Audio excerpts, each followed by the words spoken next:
Breaking news చూస్తున్న మహబూబ్ నగర్ జిల్లా కేంద్రంలో స్థానిక సంస్థల ఎమ్మెల్సీ ఉప ఎన్నికలు ప్రశాంతంగా ముగిశాయి. 1439 ఓట్లకు గాను 1437 ఓట్లు పోలయ్యాయి. ఉమ్మడి మహబూబ్ నగర్ జిల్లాలో ఉన్న 14 నియోజకవర్గాలకు గాను 14 ఎమ్మెల్యేలు ఓటు హక్కు వినియోగించుకున్నారు. కొడంగల్ నుంచి ఎమ్మెల్యేగా ఉన్న తెలంగాణ రాష్ట్ర ముఖ్యమంత్రి రేవంత్ రెడ్డి సైతం ఓటు వేశారు. అలాగే కొల్లాపూర్ ఎమ్మెల్యేగా ఎక్సైజ్ శాఖ మంత్రిగా ఉన్న జూపల్లి కృష్ణారావు కూడా తన ఓటు హక్కు వినియోగించుకున్నాడు. గత కొన్ని రోజుల నుంచి జరుగుతున్న క్యాంపు రాజకీయాలకు పోలింగ్ చెక్ పెట్టిందని చెప్పవచ్చు. ఇక ఎమ్మెల్సీ ఉప ఎన్నికల గురించి మరింత డీటెయిల్స్ మా మహబూబ్ నగర్ ప్రతినిధి రహీంను అడిగి తెలుసుకుందాం.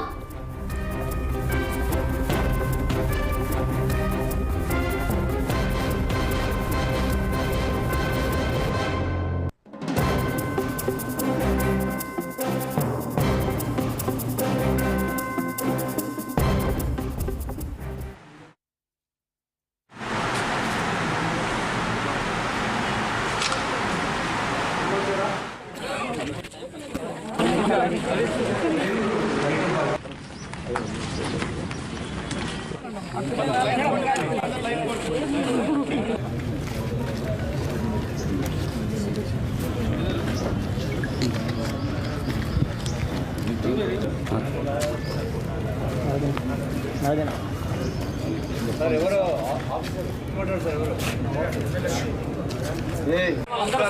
వాళ్ళందరూ వస్తారు.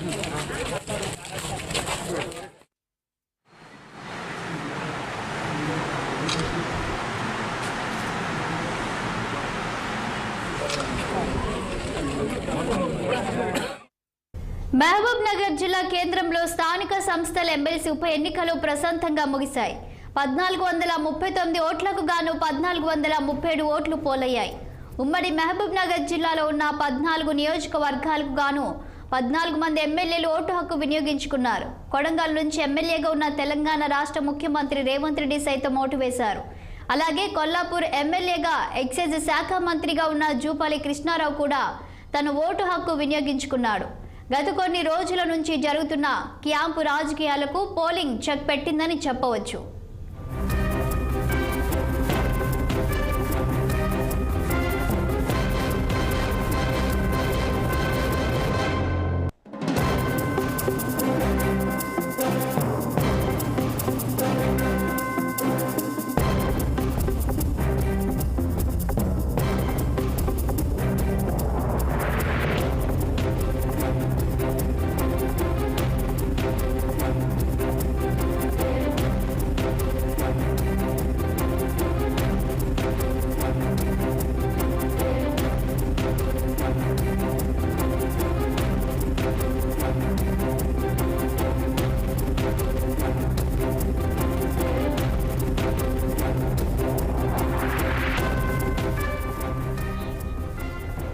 ఇక ఎమ్మెల్సీ ఉప ఎన్నికల గురించి మరింత డీటెయిల్స్ మా మహబూబ్ నగర్ ప్రతినిధి రహీం ఫోన్ లైన్ లో అందిస్తారు. చెప్పండి రహీం, స్థానిక సంస్థల ఎమ్మెల్సీ ఉప ఎన్నికలు ప్రశాంతంగా ముగిశాయా? దాదాపు 99% పోలింగ్ నమోదైనట్లు తెలుస్తుంది.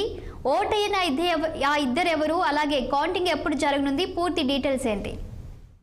రైట్ శాలిని, ఏదైతే ఉమ్మడి మహబూబ్ నగర్ జిల్లా ఎమ్మెల్సీ ఉప ఎన్నికలు ప్రశాంతంగా ముగిశాయి అని చెప్పవచ్చు. ఉమ్మడి మహబూబ్ నగర్ జిల్లాలో 10 పోలింగ్ సెంటర్లు ఏర్పాటు చేశారు. ఉమ్మడి మహబూబ్ నగర్ జిల్లాలో 14 కాన్స్టిట్యున్సీలు ఉన్నాయి. 14 నియోజకవర్గాలలో 14 నియోజకవర్గాల ఎమ్మెల్యేలు కూడా ఈ యొక్క ఎమ్మెల్సీ ఓట్లను వినియోగించుకున్నారు. ఉమ్మడి మహబూబ్ నగర్ ఉమ్మడి మహబూబ్ నగర్ జిల్లాలోనే కొడంగల్ నియోజకవర్గం ఉండడం వలన సీఎం రేవంత్ రెడ్డి కొడంగల్ నుంచి ఎమ్మెల్యేగా గెలుపొందినందువలన ఏదైతే సీఎం రేవంత్ రెడ్డి కూడా కొడంగల్ కి వచ్చి తన యొక్క ఓటును వినియోగించుకున్నాడు. అలాగే ఏదైతే ఎక్సైజ్ శాఖ మంత్రి జూపల్లి కృష్ణారావు కూడా తన కాన్స్టిట్యున్సీ కొల్లాపూర్ నియోజకవర్గం నుంచి ఓటును వినియోగించుకున్నారు. మొత్తానికి చూసినట్లయితే ఉమ్మడి మహబూబ్ నగర్ జిల్లాలో 1439 మంది ఓటర్స్ ఉన్నారు. ఎంపీటీసీలు కావచ్చు, జెడ్పీటీసీలు కావచ్చు, కౌన్సిలర్లు కావచ్చు. శాలిని 1439 మందిలో 1437 మంది తన యొక్క ఓట్లు వినియోగించుకున్నారు. మనం ఒక విడిగా చెప్పాల్సి వస్తే మహబూబ్ నగర్ లో 245 మందికి గాను 100% పూర్తయింది ఓటింగ్. అలాగే కల్వకుర్తి విషయానికి వస్తే 72 మంది ఓట్లకు గాను 100% పూర్తయింది. షాద్నగర్ కు 171కి 100% పూర్తయింది. మనం ముఖ్యంగా చూసినట్లయితే 2 ఓట్లు ఈ యొక్క 1439లో 1437 పోలయ్యాయి. ఆ 2 ఓట్ల విషయానికి వస్తే నాగర్ కర్నూలులో 101 ఓట్లకు గాను 100 ఓట్లు పోలయ్యాయి. అలాగే నారాయణపేట జిల్లా విషయానికి వస్తే 205 ఓట్లలో 204 ఓట్లు పోలయ్యాయి. శాలిని ఈ ఎన్నికల ఉప ఎన్నికలు ఎమ్మెల్సీ ఉప ఎన్నికలకు కోసం ఏదైతే బీఆర్ఎస్ కావచ్చు అలాగే కాంగ్రెస్ కావచ్చు, బీఆర్ఎస్ నుంచి నవీన్ కుమార్ రెడ్డి కేసీఆర్ అధినేత బీఆర్ఎస్ అధినేత కేసీఆర్ నవీన్ కుమార్ రెడ్డిని టికెట్ ఇవ్వడం జరిగింది. అలాగే కాంగ్రెస్ విషయానికి వస్తే రేవంత్ రెడ్డి మన్నే జీవన్ రెడ్డిని టికెట్ ఇవ్వడం జరిగింది. ఈ యొక్క కాంగ్రెస్ అలాగే టీఆర్ఎస్ మధ్య గత కొన్ని రోజుల నుంచి గ్రూప్ రాజకీయాలు ఏర్పాటు చేశారు.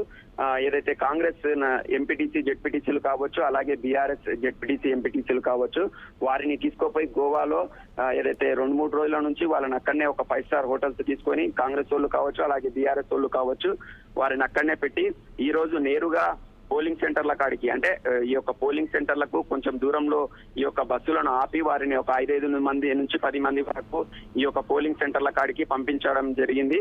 ఏదైతే అంతేకాకుండా ఒక ఎంపీటీసీకి కానీ అలాగే జెడ్పీటీసీ కానీ గత ప్రభుత్వం టీఆర్ఎస్ ఉన్నందుకు వలన 850 మంది బీఆర్ఎస్ ఎంపీటీసీలు జెడ్పీటీసీలు ఉన్నారు. అయితే ఏదైతే కాంగ్రెస్ ఉమ్మడి మహబూబ్నగర్ జిల్లాలో కాంగ్రెస్ 14 సీట్లకు గాను 12 సీట్లు కైవసం చేసుకోవడంతో ఈ యొక్క ఎమ్మెల్సీ సీటు కూడా కాంగ్రెస్ కైవసం చేసుకోవాలనే ఉద్దేశం మీద కాంగ్రెస్ కావచ్చు అలాగే బీఆర్ఎస్ కావచ్చు 3 లక్షల నుంచి 5 లక్షల రూపాయలు ఇచ్చి ఏదైతే ఇచ్చారని చెప్పి ఒక సమాచారం అయితే ఉంది.